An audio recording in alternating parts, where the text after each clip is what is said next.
revisi Undang-Undang Migas begitu. Nah, sejauh ini seperti apa update-nya? Karena dari DPR sendiri juga menyebutkan masih menunggu daftar inventarisasi masalah dari pemerintah. Seperti apa Pak Tutuka?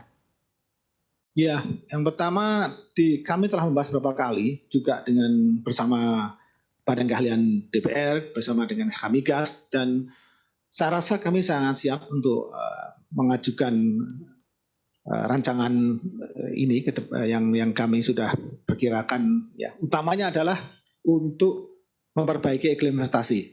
Jadi berbagai pilar-pilar, poin-poin penting, pasal-pasal penting yang perlu diperbaiki secara substansial untuk meningkatkan iklim investasi, itu kita sudah siap dengan itu.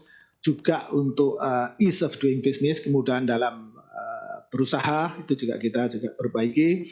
Kemudian untuk perizinan, kita juga perlu sampaikan di sana usul-usul kami untuk diperbaiki dalam RUU Migas. Nah, tentang RUU Migas sendiri, karena ini inisiasi dari DPR, jadi kami kalau DIM yang lalu, dan penyelesaian masalah yang lalu, kami sudah siap, tapi karena ini perkembangan waktu itu sudah lama, jadi kami harus duduk bersama lagi dengan DPR, Komisi 7, untuk membahas ini lagi. Jadi prinsipnya kami siap, dan Pak Menteri juga sudah kami informasikan dengan baik tentang persiapan kami. Oke, baik. Kemudian di satu sisi tadi Anda menyebutkan begitu seperti apa tadi langkah-langkah yang dilakukan oleh pemerintah untuk tadi meningkatkan investasi di sektor migas begitu. Nah, tapi di satu sisi Pak, kita ketahui bahwa saat ini kan fasenya ke transisi energi ya Pak ya. Dan para investor juga mungkin lebih tertarik terkait dengan pengembangan seperti apa EBT ke depannya. Nah, untuk investasi di sektor energi fosil sendiri sejauh ini seperti apa Pak trennya? Apakah memang sudah ada penurunan tren atau bagaimana? Jadi begini Mbak, ini sesuatu yang harus kita antisipasi, ya. Antisipasi memang di negara-negara maju terutama itu bergesernya ke EBT. Tapi perlu catat ya, salah satu perusahaan besar di Indonesia ya, yang kita sebut saja namanya BP gitu ya, itu masih menginvestasikan ya energi fosil di dunia itu hanya di Indonesia. Oke. Itu membuktikan bahwa kita masih cukup friendly, cukup bersahabat dalam untuk berinvestasi. Dan juga kita masih ada perusahaan-perusahaan multinasional seperti Eni, Exxon, kemudian dari Jepang.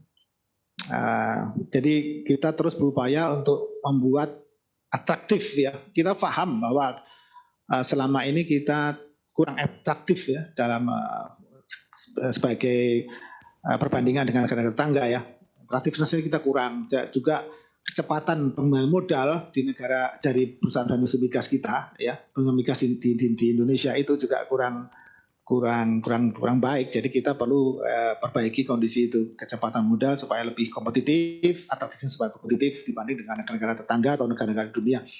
Dan ini kita kita pahami sebagai landasan untuk memperbaiki RUU Migas.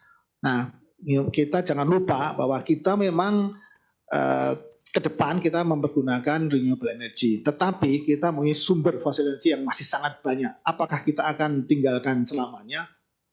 Saya kira cukup bijak kalau kita mengeksploitasi dulu apa yang kita punyai, yaitu energi fosil, terutama kita saat ini banyak menemukan gas-gas untuk modal menuju energi yang renewable ya. Jadi kita punya dulu itu modal itu untuk jadi tidak sekedar nanti menggunakan EBT kemudian import build up gitu ya. Harapan kita dengan modal ini kita bisa membangun sendiri industri EBT gitu di dalam negeri.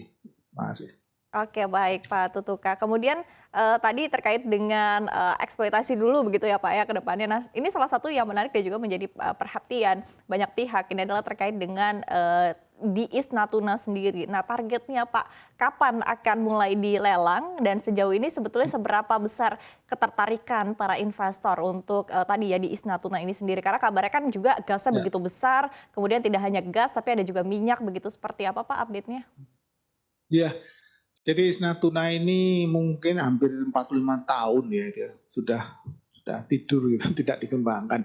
Kemudian kami coba mengusulkan bagaimana kalau kita bagi 3 gitu, karena terlalu besar blok itu. Jadi yang atas memang ada minyak dan itu lebih mudah mengelolanya. Yang tengah ini yang kita menjadi fokus utama, yaitu yang D alpha. Ini yang terkenal dengan cadangan yang sangat besar, cadangannya 46 TSCF, jadi lebih dari 2 kalinya Masela, namun mengandung CO2 yang sangat tinggi, lebih dari 70%. Dan ini tidak mudah dalam mengelola. Nah, untuk itu perlu kita tawarkan tersendiri yang di tengah ini, yang di alfa ini ke dunia internasional, diharapkan sampai kepada perusahaan-perusahaan multinasional yang kelas besar gitu, sehingga mempunyai permodalan yang kuat, kompetensi yang tinggi, dan berani mengambil risiko. Jadi ini kita harapkan persiapannya sudah bisa selesai, dan nanti kita targetkan di sekitar bulan Juni lah tahun-tahun depan itu, atau sebelumnya kita bisa umumkan ya. Jadi kita akan persiapkan untuk lelang sebelum bulan Juni ini, dan bulan Juni pertengahan depan diharapkan kita sudah bisa mengumumkan pemenangnya.